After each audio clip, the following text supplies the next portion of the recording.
I'm here to help her do some of the lessons on research. And one of the biggest ones, one of the biggest skills you all need to learn is plagiarism. Have any of you heard that word, plagiarism? Yes. Okay. Who can tell me what plagiarism is? Leah? When you're copied off somebody's, but it's not yours. Okay, when you copy off of somebody else's work and it's not yours. Anything else? So they're already having a conversation about a little girl that wrote something and she won an award, but she didn't even do it herself. She copied it. I'm so excited, Marion says, as she walked into the classroom. Mr. Owen says that he's going to read some of our papers that we turned in last week. As the students take their seat, Mr. Owens pulls a pile of paper from his briefcase and announces, "As I said, this morning, I am going to read some of the excerpts from your assignments. Your assignment was on the Revolutionary War. Please clear your desks." Excerpt means that he's going to read a little piece. Mr. Owens begins reading from the paper. The revolution from the colonists' perspectives was caused by England's practice of taxing the colonies without representation in English Parliament. Marion sits up straighter and she feels proud. She thinks, that's my paper, that he's reading my paper. So she's all excited because he's reading hers. Then Mr. Owen pulls up the first paper. He pulls down the first paper and he picks up another. And he reads, the revolution from the colonists' perspective was caused by England's practice by taxing the colonies without the representation of English Parliament. England, on the other hand, Marion was shocked. What did Marion hear? The same thing. Same thing. I have one final paper to read. Mr. Owen says, and he begins reading, according to Linda Boxer's e-paper titled The American Revolution, the revolution from the colonists' perspective was caused by England's practice of taxing the colonies without representation in English Parliament. Marion shrinks down in her seat. She realizes now that no one had copied from her, but that she and the other person had copied from the same internet page. Mr. Owens puts the last paper down. He picks up the marker board and in capital letters writes the word plagiarism. Yes, Sophia? So so we're gonna read that internet page and then we're gonna put it into our own words? Sort of. The lesson takes a couple of days. Today we're going to learn how to write it properly so that we give the person that wrote it credit. And in order to do that, we need to get certain information from the book, and that is called a works cited. But first I want to teach you what is works cited, because there is a proper way of writing. You don't just say, oh, I used the book when Marion copied. That's not all we do. There's a proper way of writing where we got the information from. So I want to... You have to give the author credit for what they did. Okay.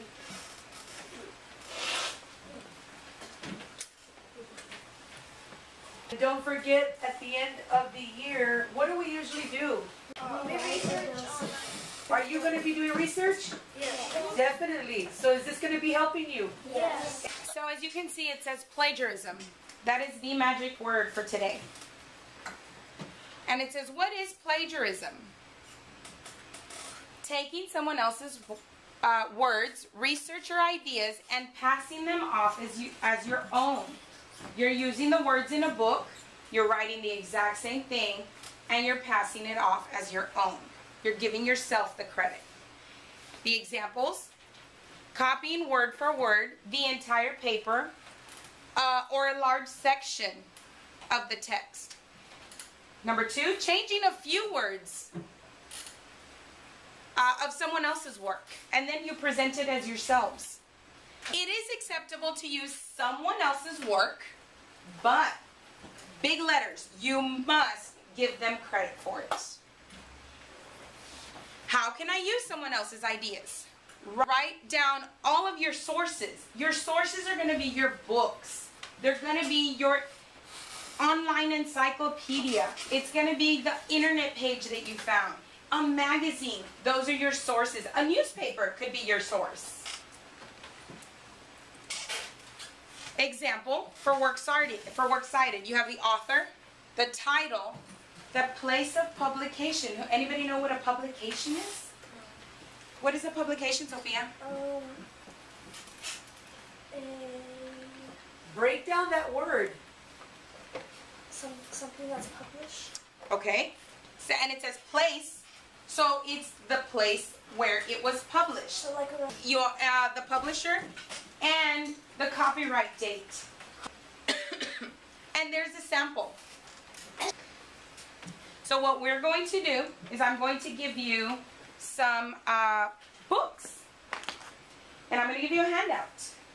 And we're going to show you where on the book you're going to find the information. Right here, we have an anchor chart for you. It says works cited page. And it tells you author's last name, comma, their first name, and then a period. That's how you write it on a paper, or that's how you type it on the computer.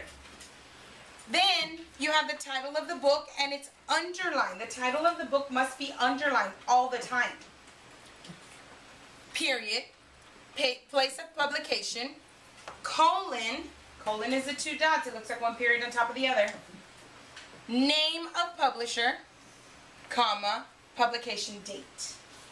On your title page, you're going to find, it has the author, it has the illustrator, but when you turn the page, that's where you have the information that you need for the publishing company and the copyright date. And it also says who it's for and Over here is the dedication. But do we need the dedication for the works cited page?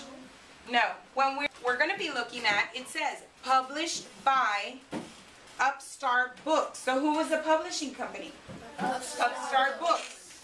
And then it says Fort Atkinson, Wisconsin. the place of publication. Place of publication. Good job. And then at the end it says right here, it has a C with a little circle around it. That's the copyright date. There are 4 or 5 different groups, books. Each of you take one book, and I'm going to give you a paper. And we're going to go by and help you out. When you're done with the first one, you're going to switch books. No, you don't have to read it, not today.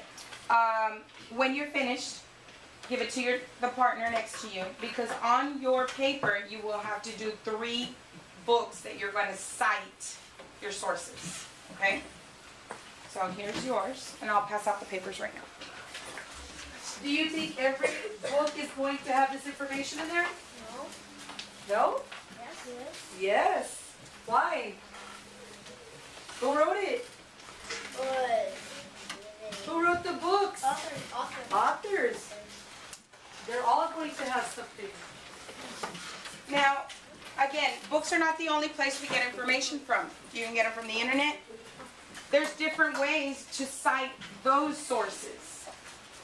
And that's something that Ms. Rodriguez will be teaching you as you get closer to starting your research projects. She's going to teach you how to do internet cite. She's going to teach you how to cite the magazines, newspapers. So right now, go ahead and open your books.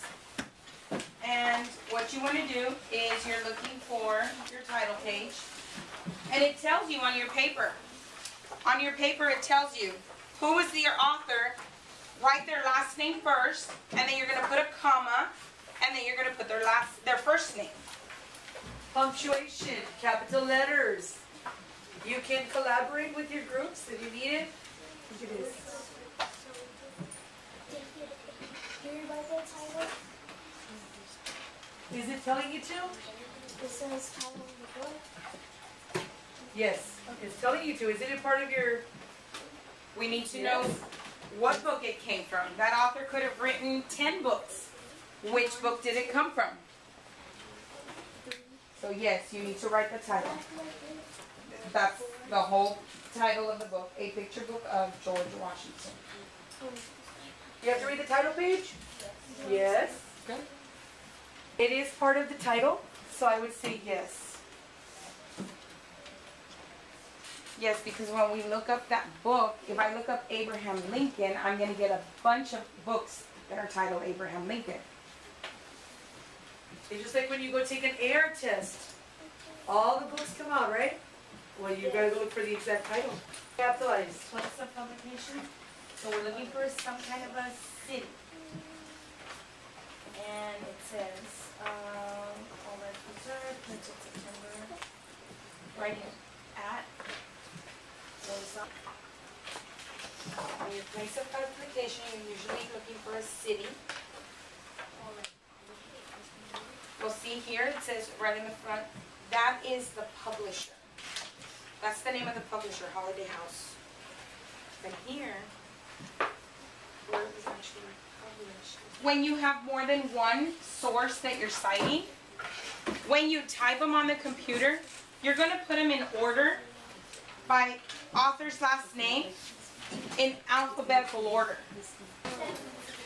Yours, this goes right there.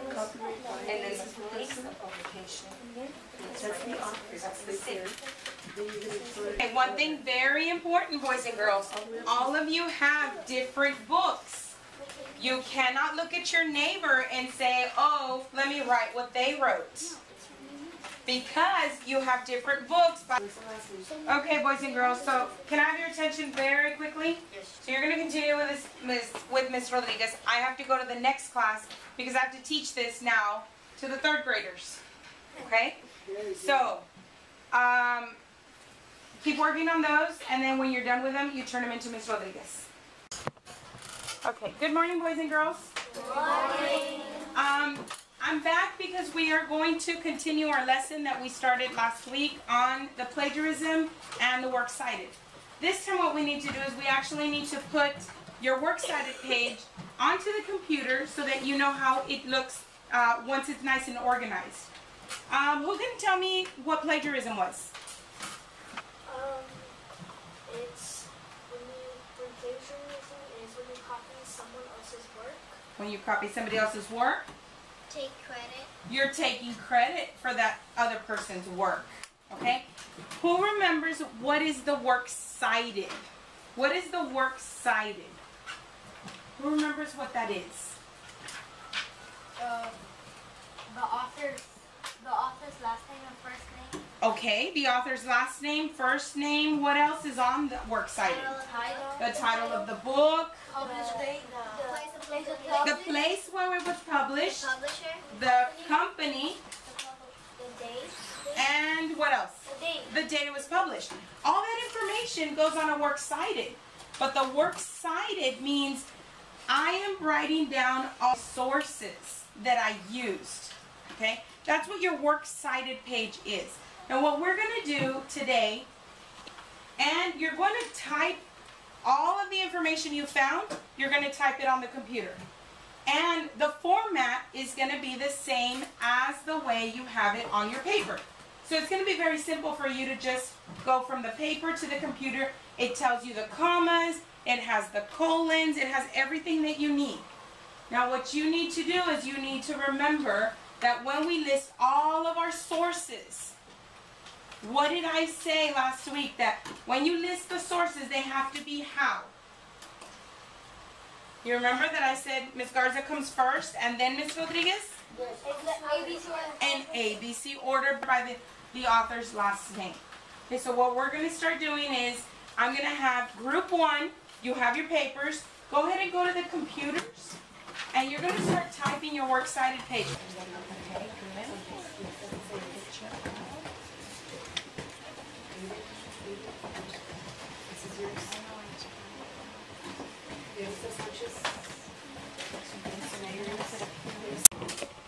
Okay, boys and girls, so that was our lesson on plagiarism, on the works cited, and then you were able to go and type it on the computer. And Ms. Rodriguez will take care of printing them for you to see exactly if we, if we did it correctly, if we're missing any information, so we can go back and make sure that we have all the information that we're needing. Any questions on plagiarism, on citing your sources, any questions that you may have? Hey,